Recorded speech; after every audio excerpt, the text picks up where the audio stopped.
Okay, so right about now, you're probably rounding out your menu for Thanksgiving, making a grocery list, but do not go food shopping until you see this next dessert. Because our pal Donal Skehan has a beautiful apple crumble cake that your family will devour. And Donal has a new cookbook out called Everyday Cook, Vibrant Recipes, Simple Methods, Delicious Dishes. He is joining us from his kitchen in Dublin, Ireland. Donal, congrats on the new book. Thank you. Thank you, ladies. It's good to be back. I hope you're well. I'm missing you in studio. Well, we miss you too. I know your book seems to make it easy for everybody, which we love, and we can't wait to see this dessert you're going to cook up for us. So what are we going to make?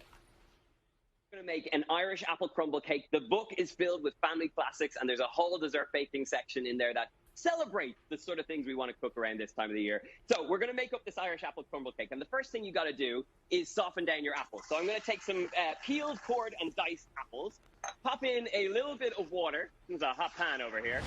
A little bit of water. They're going to stew out, and we're going to literally, oh, that's a very hot pan over there. We're going to stew them out with a little bit of sugar and basically cook them out until they're really nice and softened down. And what you should be left with is something that looks like this. It's still holding its shape a little bit, but it's gone sweet, soft, and mushy, and gorgeous things are happening in here. Is there, I mean, I know there are a million kinds of apples out there. What do you like? should we use to bake? I always get nervous when I say this in America, but do you know what a Granny Smith is over there? Yes, we love do. Granny.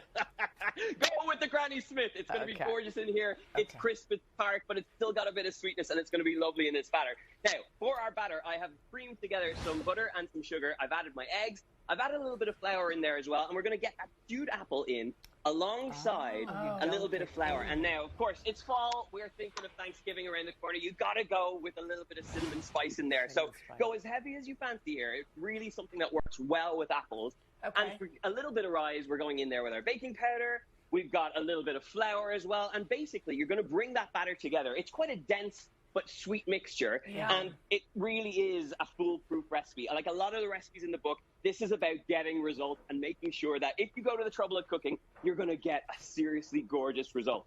So with this cake batter, once you've mixed that through, the moisture of the apple is going to get in there, the cinnamons, all those great things are going to happen.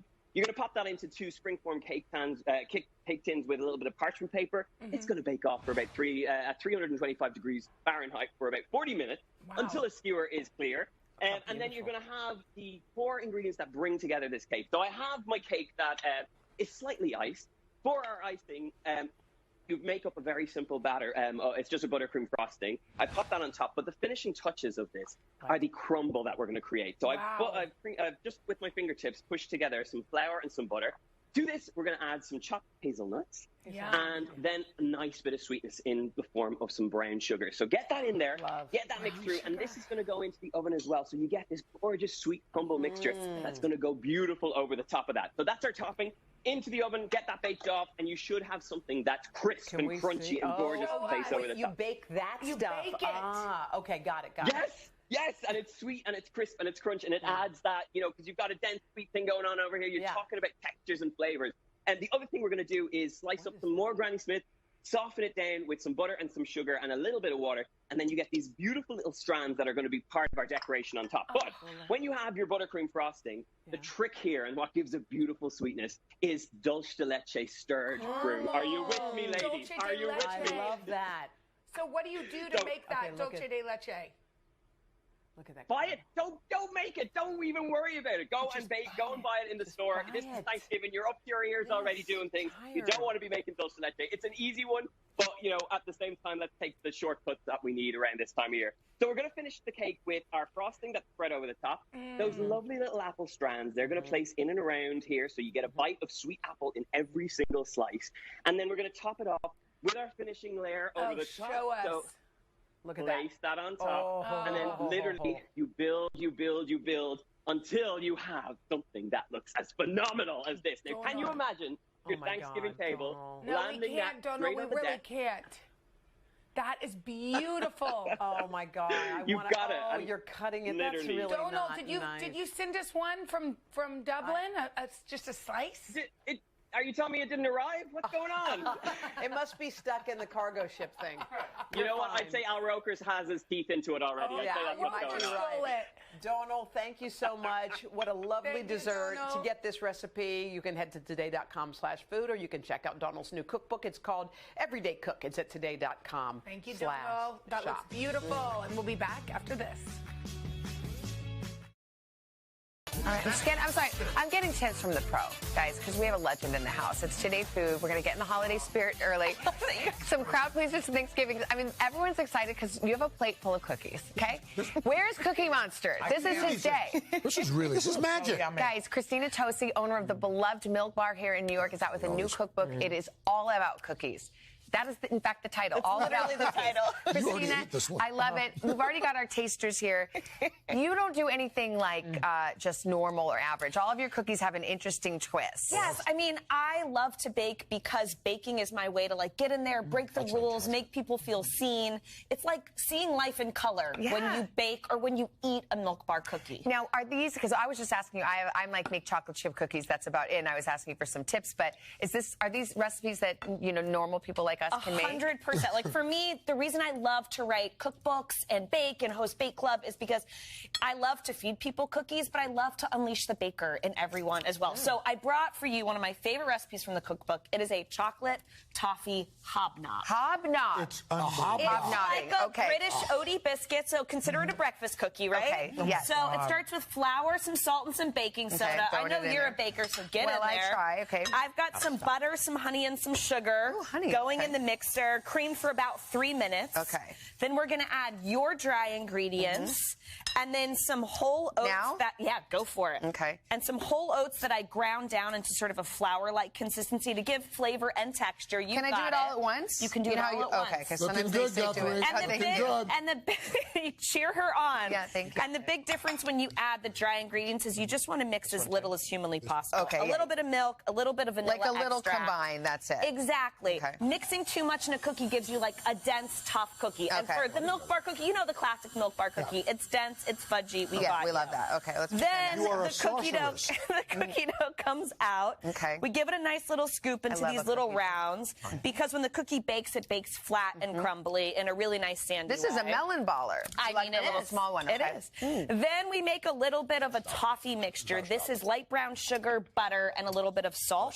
We cook it until it gets the color of basically peanut butter. Okay. We throw it out onto a pan, let it cool down. This is toffee, which is different than caramel. Is toffee easier to make than caramel? I think toffee's easier to make than caramel because you don't have to take it to a certain temperature. You can literally bring it to this nice peanut butter color shape. Okay. When it hardens, feel this. It's like a nice slab. Oh, wow. Okay, but wait, you just put it on the baking sheet, then what? You put it in the fridge It's going to cool down. You can let it cool down at room temperature for 30 minutes. You can throw it in the fridge till it gets to this state. Okay. And then this is like really where you, good day, bad day. This is fun. I feel you're like. hammering it? Show me. Like this. Wait, you're breaking it up? Like this, Mama. Okay. You go for it.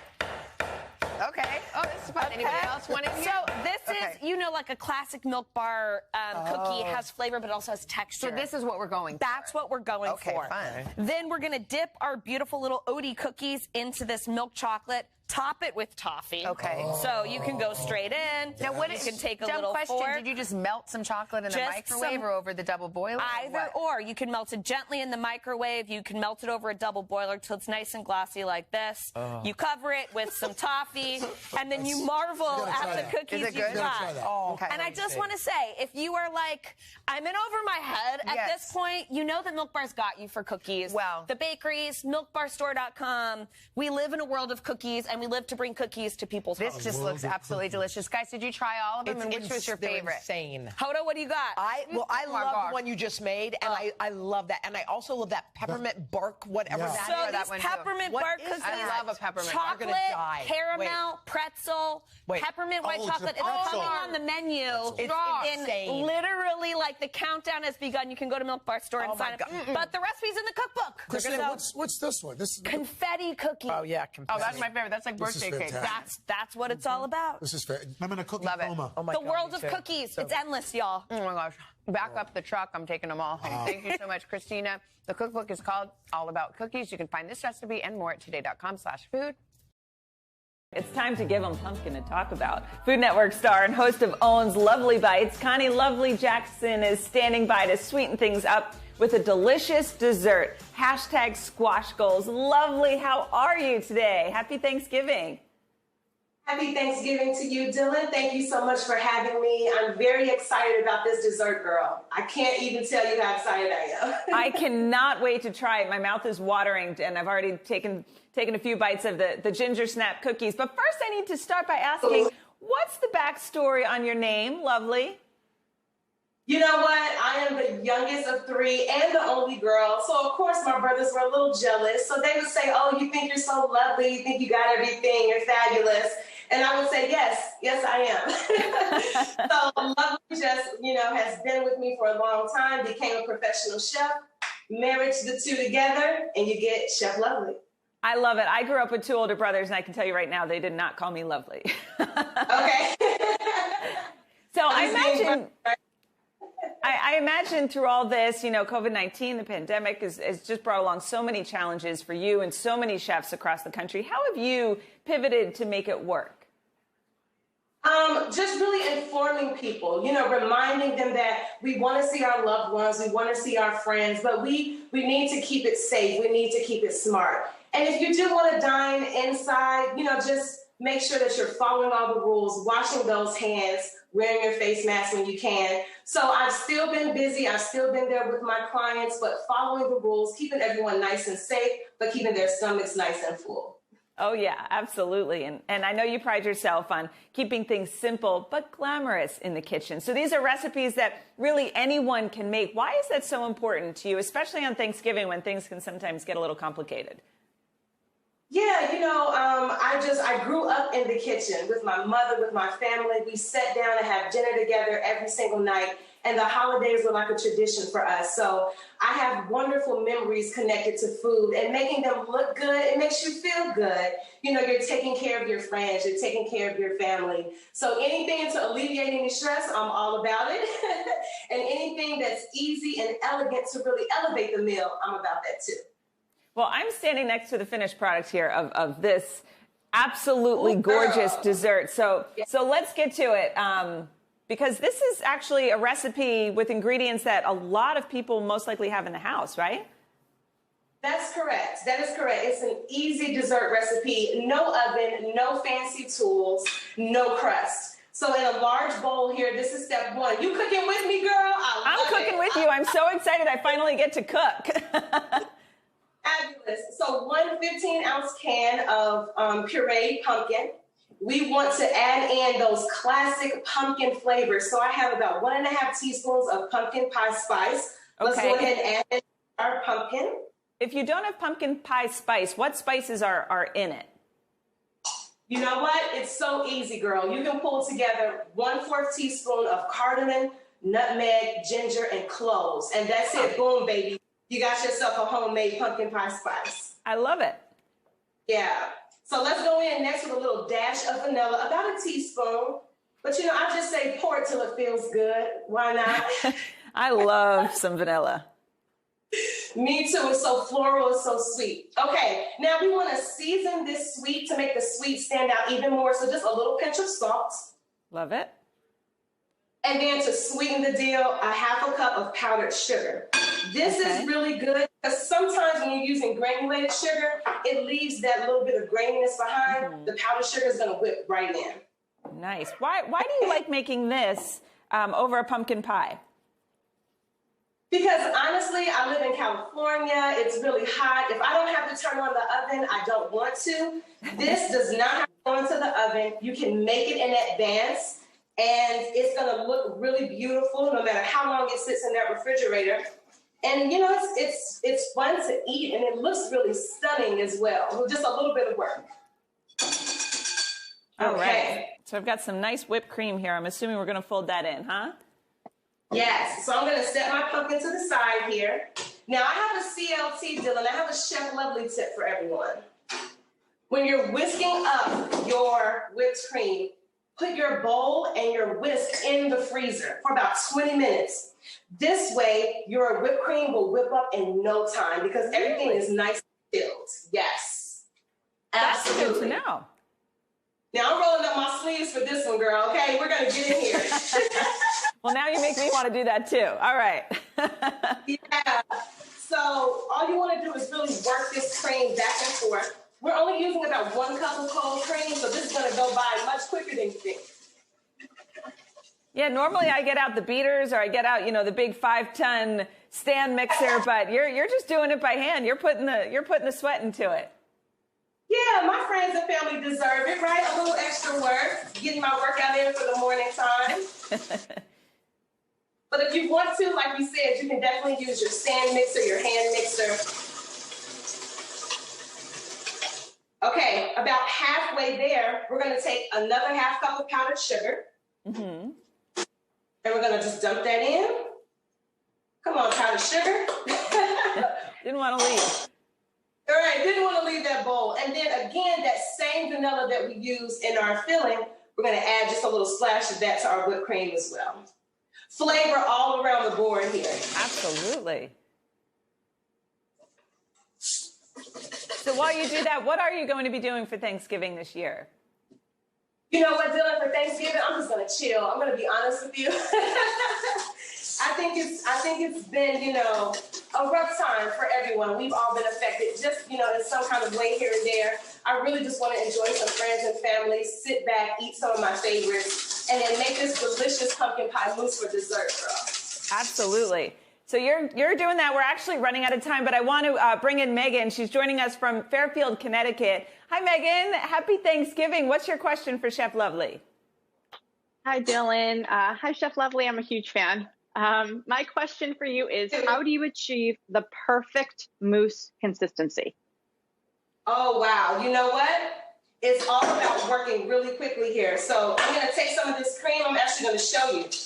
This is how we fold in something. So nice consistency is all about kind of taking your time and folding everything together. So just take your spatula like this and just completely go from the bottom to the top. And then it's going to gently fold in. You want to keep as much of that airy, moussey, lightness to the dish. So just go ahead, fold it like this. And I switched it up just a little bit. I put some of the regular pumpkin puree mix at the bottom. Then I'm going to take this nice, smooth, rich, fluffy mousse and go right on top just like that. I'm creating layers, and it has some really good color to it as well. Take some of this very light whipped cream, and I'm going to use mine kind of like as a drizzle today. Or you can keep whipping it so it's nice and stiff and put it in a piping bag, girl. You get those nice, pretty shapes. And then for a little bit of crunch, I have some ginger snap cookies. Take this vanilla bottle, so easy. Crunch up your cookies, and now you have crunch, you got flavor, you have texture. You got a winning dessert, girl. Oh, my goodness. Megan, perfect question. I wish you were here with me so you could taste this with me. And Lovely, I'm going to take my bite right here because this is light and fluffy. I'm going to join you, Dylan. I love pumpkin so much. I want this and not a pumpkin pie this year. Lovely, thank you so much. Thank you, Dylan. Happy Thanksgiving, everyone. Happy Thanksgiving. You guys have to try this. And you don't have to bake it. So then there's more room in the oven for everything else you're going to make.